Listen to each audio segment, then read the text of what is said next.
With the storm possibly heading in our direction, we could see some rough surf, even rougher than what's out here today. Compounding the problem is the Beach Patrol is short on staff. A lot of their guards have already left for the summer to go back to college. It was in the first 10 laps at this race here today that volunteers had to go into action, doing what they've been trained to do. These stables usually house about 30 horses. Fortunately, the stable which caught fire next door only had 6 horses in there at the time. Workers and volunteers tried to save all of them, but only Buck Lee survived. The Moccasins only averaged about 2,000 people a game this past season, and that wasn't enough to financially make it. Hockey just never caught on in Monroe. Region 10's Bo Bayman tells us the Mocs were snake-bit right from the start and never really recovered. Marty, how are things looking now? Well, Lisa, workers here in Kent County have done an excellent job getting all of the primary roads plowed, and in Sussex County getting those main roads salted and sanded. So we put this toy gun to the test. It's made for kids 5 and up, and it fails.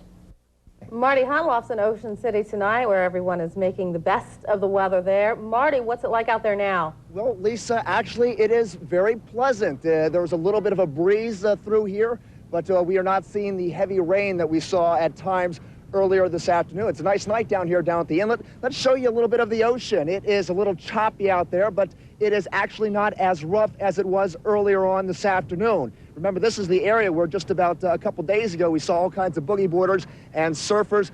They did not venture out today as it was much too rough. We spent the afternoon in Ocean City talking with a lot of the business owners and vacationers, and for the last 3 days, they've just been taking this storm in stride. Gigantic waves are crashing against the rocks at the inlet in Ocean City. Bonnie was showing her power. A crowd gathered to watch. Well, it's nice to look at. It's a little scary because normally where we're at, we don't see water like this. It's just interesting. It's something we could say that we saw, you know. The last few days of stormy weather has not been good for beachgoers. Vacationers have been looking for other things to do. Swimming, drinking, playing cards, riding around, doing a little shopping, drinking. Other tourists with families were trying to find ways to entertain the kids. We've been playing Monopoly today. We brought cards along. They played with their beach balls inside. We're still having fun. I don't have to work. No cleaning, no cooking. Some merchants say the storm hasn't hurt business. Not really. We've been busy through the entire week. We've been waiting for the storm. The weather's not been that bad. We've had business as usual for us, long lines. Some other businesses have felt Bonnie's impact. It's been slower than normal. We always expect it to be slow the last week of August, but it's been slower than normal. Well, maybe a little bit slower for some businesses, but you would think a lot of the restaurants would be doing very well. I talked with a few people here today, and I said, what have you been doing the last couple days? Everyone said eating. So the restaurants, you'd think for the most part, are doing pretty well. A crowd has kind of gathered around here. Everyone's taking a look at the surf. Reminding you folks that we're going to have Ocean City Mayor Jim Mathias here tonight at 7 o'clock. I assume he will be very happy as this storm seems to, for the most part, missed Ocean City. Back to you in the studio. Thanks, Marty. Traffic is heavy through downtown Berlin. Just a week ago, this street was blocked off to traffic for the filming of Runaway Bride, a flick which brought in big bucks to local businesses. It was great. Paramount spent a lot of money here in town fixing the buildings up, and needed a lot of merchandise, which I had here in the hardware store. The production crew bought paint and nails, and when the weather got cold, gloves and socks. Other businesses also cashed in. Rains Reef Restaurant was closed for 12 days during the filming because they were personally catering to the movie cast. One day we didn't do soups, and Julia Roberts said, my husband's name is Max. So she said, where's Max's soup? I want Max's soup. So the next morning we had 10 o'clock in the morning an order for new soup. So they liked the soup, they loved it. Almost all the business owners along Main Street say they loved having the movie crew here, and most benefited financially from it. But not everyone was a winner at the cash register. Business was pretty slow. You know, you have a day or two normally that would be slow. Nobody was really buying. They weren't interested in shopping. They were more interested in seeing Richard and Julia. A few other retailers said they didn't benefit either from the movie filming here. They say some locals didn't want to come downtown to shop because some streets were closed off. Others were packed. But some business owners still could cash in this summer.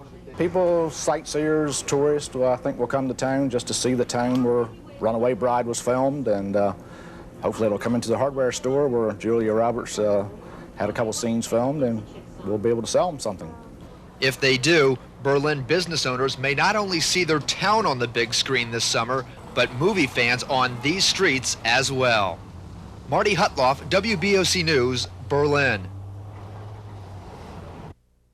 Look up, look up! Slow down, slow down, slow down. Here we go. It's a new experience for Christy Sides. Good, get up, get up, get up, get up, get up. Find your man, find your man. She's been playing basketball all her life, but now she's a coach. Christy is an assistant coach for the Ruston Lady Bearcats, but her main job, as you see here, is head coach of the freshman team. As a player for the Lady Texters, Christy was deadly from the outside, averaging about 7 points a game. A year after graduating, she makes the switch to the sidelines. Yes, this is the first time. It's frustrating. It is so, but it's rewarding because where we were at the beginning and where we are now, we've done a lot of improvement. All we got to do is play smart, play good defense, and get a few steals. Here we go. Win. 1, 2, 3. Win! We came out, I gave a vocabulary test on my first practice. We needed to know where the elbow was and where the baseline was. You know, I mean, we had to start from the bottom. But the team has worked their way up, making steady progress. She's brought them from where they started a long ways. You know, their record's not that great, but, you know, I told her at the start that we wanted, you know, fundamentals and teach them to play the game, that wins and losses weren't that important to us right now. Her players are impressed with her style. She helped us far as a team and helped us become a team more because we was playing at first individually, and she helped us come together as one team. Christy loves the challenge of coaching, and she'll probably coach again in the future. But next year, she wants to leave the sideline to get back out on the court and try to make it professionally in the WNBA. Christy has been invited to try out for the 4-time world champion Houston Comets this spring. I'm going to give it a shot, so hopefully I'll get the opportunity and play well out there. I don't think there's any question she can make it in the WNBA. She's an excellent shooter. She's a good leader. She's a person you want on your team. She's hard-nosed. But Sides is gaining valuable coaching tools at Ruston High this year. And whether it's as a player or as a coach, this experience is sure to help her down the road. Marty Hutloff, Region 10 Sports. Now, Region 10 Sports with Marty Hutloff.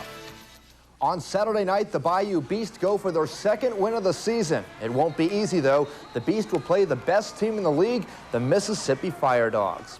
The Beast have had a tough time in their first ever season in arena football. The team has a record of 1-10, but they're hoping to finish up strong with 2 of their last 3 games at home. The Beast looked good in the first half of last week's game against Ohio Valley, but then fell apart in the second half. Now the Beast is looking to play the role of spoiler here in the last 3 weeks. For Beast quarterback John Forcade, there's added incentive on Saturday night because he used to play for Mississippi. I know for a fact that this team wants me. Mississippi hates to play against me, and then again, on the other side of it, they want to play against me. So it's a personal thing with me about these guys, and they know that. So we can compete with these guys if we come out and play 4 quarters.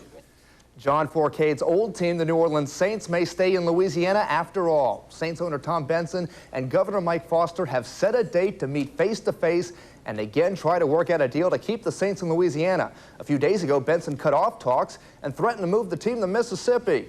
Now it looks like Benson has eased up on his demands and is willing to compromise. Benson apparently will put off immediate demands for a new stadium if the state guarantees him an average of $15 million for the next 5 to 7 years.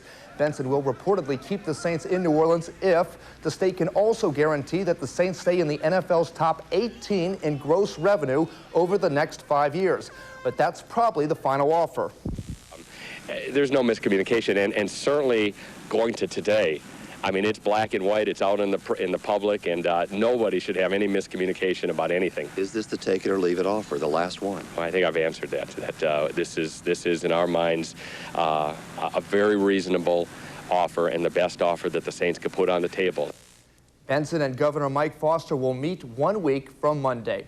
Last night, history was made. For the first time ever, a high school player was taken first overall in the NBA draft. Last night, Michael Jordan's Washington Wizards took Brunswick, Georgia native Kwame Brown with the first overall pick. It was Jordan's decision to take Brown. If Jordan comes back to play next season in Washington as rumored, the two would be teammates. Had any dreams yet about playing alongside him? Oh yeah, but my bigger dream is to beat him one day. That is a dream. Score one there for MJ. The PGA Greater Hartford Open teed off today in Connecticut. Check out David Duval's approach shot on the third hole. It's going to bounce and roll right up to the cup. Duval was 3 under par today. Shreveport's Hal Sutton was also 3 under par. Here on the 7th hole, his putt for birdie goes right in the hole. Duval and Sutton, though, are both 5 strokes behind the leader, Jonathan Kay, after 1 round. 9 days after Cal Ripken announced that he's retiring at the end of the season, another great player does the same. Longtime San Diego Padre Tony Gwynn announced today that he, too, will retire at the end of the season. The 41-year-old spent 20 years with the Padres. He was an 8-time National League batting champ and ranked 16th on the all-time hit list. He surely will be a Hall of Famer.